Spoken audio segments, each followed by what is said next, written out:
sabe qual é o seu lugar na família? Você está no lugar certo? Se você é o primogênito, você se sente mesmo como primogênito? Você é aquela pessoa que os outros irmãos buscam para se aconselhar, né? Você tem esse lugar assim de ter sido o irmão mais velho, esse lugar de respeito, né? O que são as características aí desse irmão mais velho? Sistemicamente, ele foi o primeiro, então ele tem esse privilégio, né? Por exemplo, se tem culturas em que não dá para dividir a herança por todos os filhos. Isso acontece muito nos países onde você tem pouca terra. No Brasil não é assim, mas, por exemplo, no Japão, na Irlanda, né, que são ilhas, imagina se a família fosse sempre dividir a terra com todos os irmãos. O que aconteceria? A terra não seria suficiente para a subsistência. Então, nesses lugares, o que acontece? Quando os pais morrem, a herança fica com o filho mais velho, né? Que é uma relação mesmo de dar essa prioridade para o mais velho. Então, existem as brigas entre irmãos, isso vai ser até certo ponto normal, porque é o lugar onde a gente está treinando essas relações sociais, e esse treino, às vezes, culmina com um processo, né, de briga.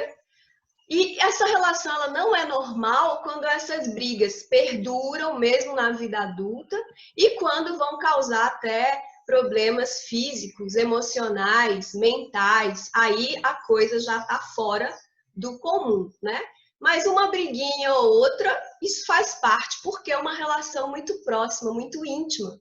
Às vezes é mais fácil se relacionar com amigos do que com irmão, porque os amigos nós escolhemos, e nós escolhemos eles baseado na nossa afinidade, né? E já os irmãos não, os irmãos, eles vieram para nós. E eles vão assumindo certas personalidades de acordo com o nosso sistema familiar. E é isso que a gente vai agora entrar em mais detalhes. Então, por exemplo, o que significa ser um filho único? Um filho único é aquele que teve todos os cuidados, todos os olhares para ele, né?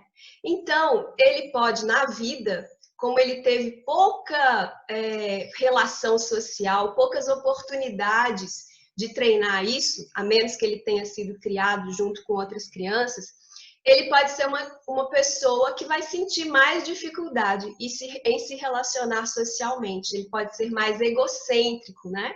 Egoísta, querer que a opinião dele seja aquela que vai ser aceita, porque ele não teve esse treinamento na infância.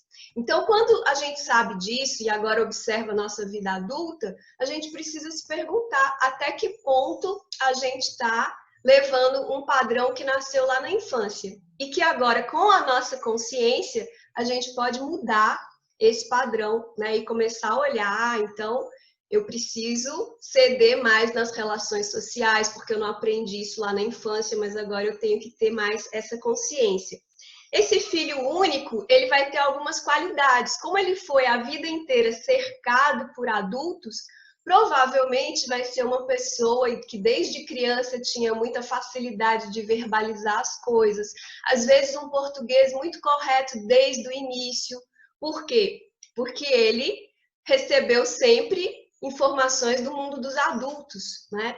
Então ele vai ter essa facilidade, vai ser muito bom em profissões que precisa de uma fala clara, de uma escrita boa, né?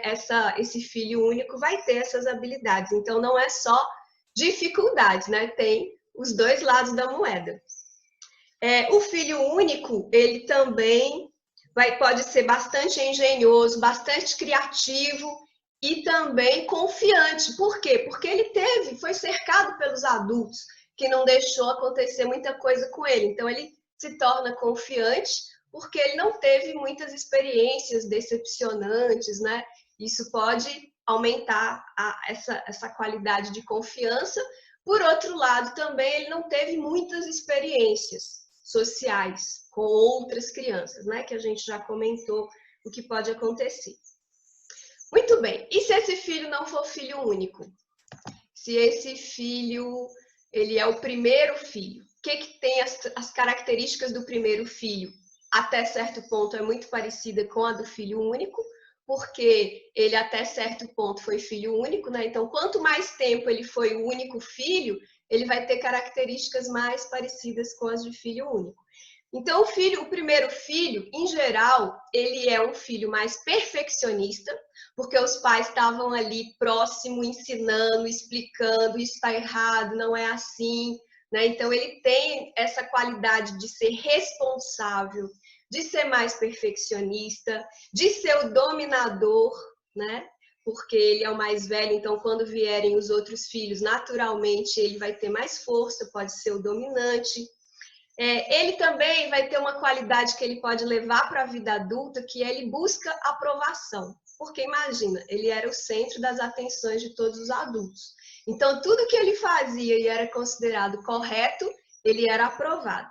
Tudo que ele fazia e era considerado errado, ele era corrigido, né? Então ele fica com essa qualidade interna de estar sempre buscando a aprovação dos outros e ele vai fazer isso geralmente buscando o perfeccionismo, buscando estar de acordo com o que os pais querem, né? E aí a gente precisa ver se não carregou isso para a vida adulta.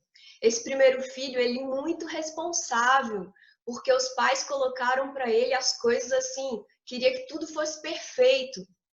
E aí, a gente, como pai, sabendo disso, o que nós podemos fazer? Se nosso primeiro filho, a gente já sabe que naturalmente vai acontecer isso, a gente pode maneirar um pouco mais com ele, né, no excesso de responsabilidades. E já para o último filho, que não vai acontecer isso, a gente já pode tornar-se mais exigente. Então, como pais, a gente pode já adiantar esse processo e tentar ir ajustando, né, para que a gente não tenha esses desvios só em função de ter sido primeiro, segundo ou terceiro filho. Em termos de profissão, né, esse primeiro filho, muitas vezes, ele vai para profissões de liderança, porque são essas profissões que exigem essas características, né, de ser dominante, de ser perfeccionista, de ser responsável. Ele é muito confiante também, tá? Ele é cuidadoso, porque geralmente ele assumiu a responsabilidade de cuidar dos mais novos de alguma forma. Então, essas são as características desse primeiro filho. E eu estou contando essas características para vocês começarem a perceber com qual desses lugares vocês se identificam mais, né? E verificar depois se esse realmente é o seu lugar na família ou não. A gente vai ter também, no caso do segundo filho, o que seria a característica. Imagina, gente, nasceu o primeiro filho. O casal se tornou pai e mãe a partir dele. Então, a família inteira estava ali atento, foco nele. Agora vem o segundo filho, né? O segundo filho ele já é esperado com uma expectativa muito mais baixa. Os pais já treinaram, já sabem que o filho não é tão frágil quanto eles imaginavam, né? Então, o segundo filho, ele acaba tendo que fazer o papel muito de aceitar as coisas, de tentar conciliar, né? Isso que o pai e a mãe vão estar pedindo para ele. O irmão mais velho, às vezes, é tão dominante que pega mesmo o brinquedo, sai com ele para lá, e aí o pai e a mãe ficam, não, meu filho, mas brinca com esse outro, né? Então, ele é muito treinado para poder ser compreensivo. Ele é muito treinado também para tentar argumentar com o irmão mais velho, já que ele não consegue tomar o brinquedo na força, ele precisa ser argumentativo, né?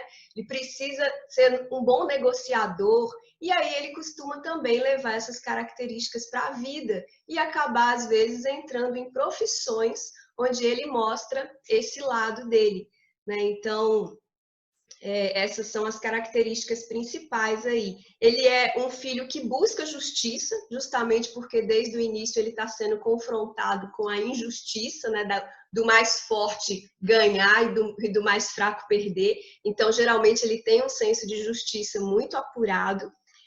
Busca amigos para compensar essa desigualdade que ele vê na família, né? E aí, muitas vezes, ele assume os amigos como uma parte da família, porque aí ele está mais de igual para igual do que com o irmão mais velho, principalmente se a idade, essa diferença é muito maior, né? Ele pode compensar isso buscando ter muitos amigos, para poder suprir essa atenção que falta da família. Então, ele vai geralmente para profissões onde exige essa habilidade de negociação. Muito bem. E o terceiro filho? Então, vocês imaginaram. Eu estou fazendo aqui arquetipicamente uma família de 3 filhos, né? Mas é claro que a gente vai ter N situações. Então, acaba que você tem os filhos dos extremos, né? Que tem mais esse arquétipo do primeiro filho e do caçula.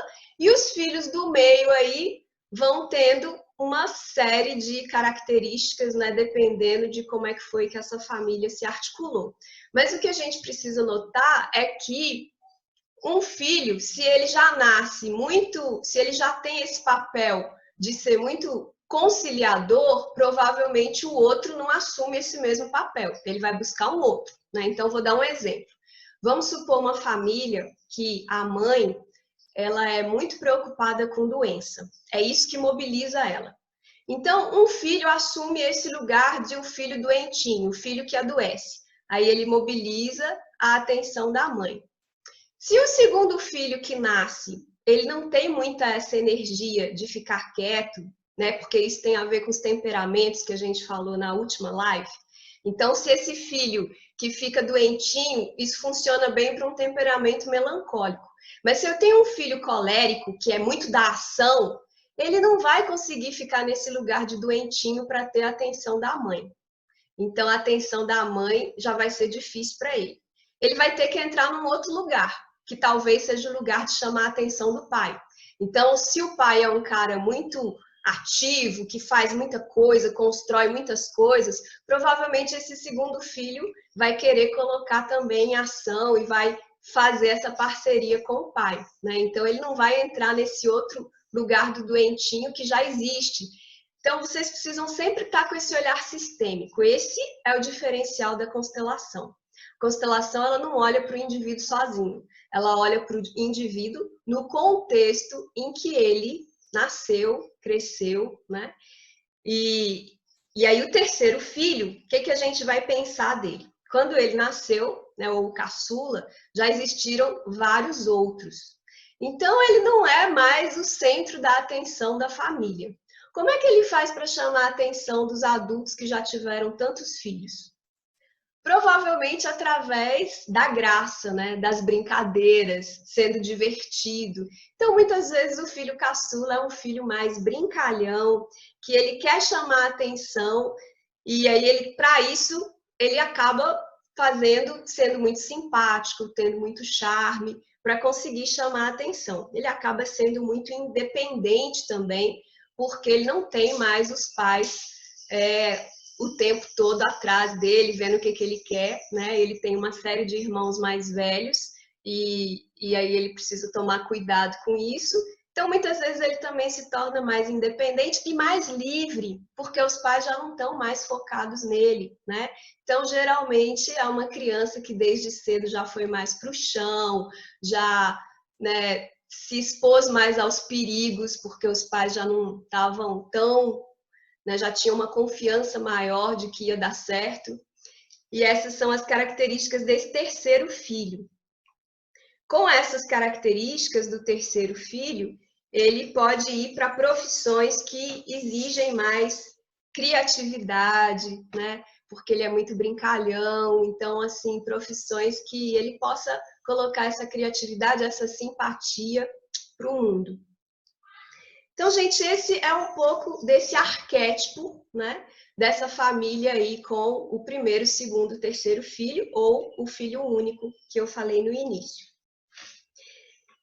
E aí, então, o que são as causas de desarmonia? A gente pode pensar nessas causas em vários níveis, mas na abordagem da constelação, nós estamos pensando no nível sistêmico. Quais são as causas dessas desarmonias?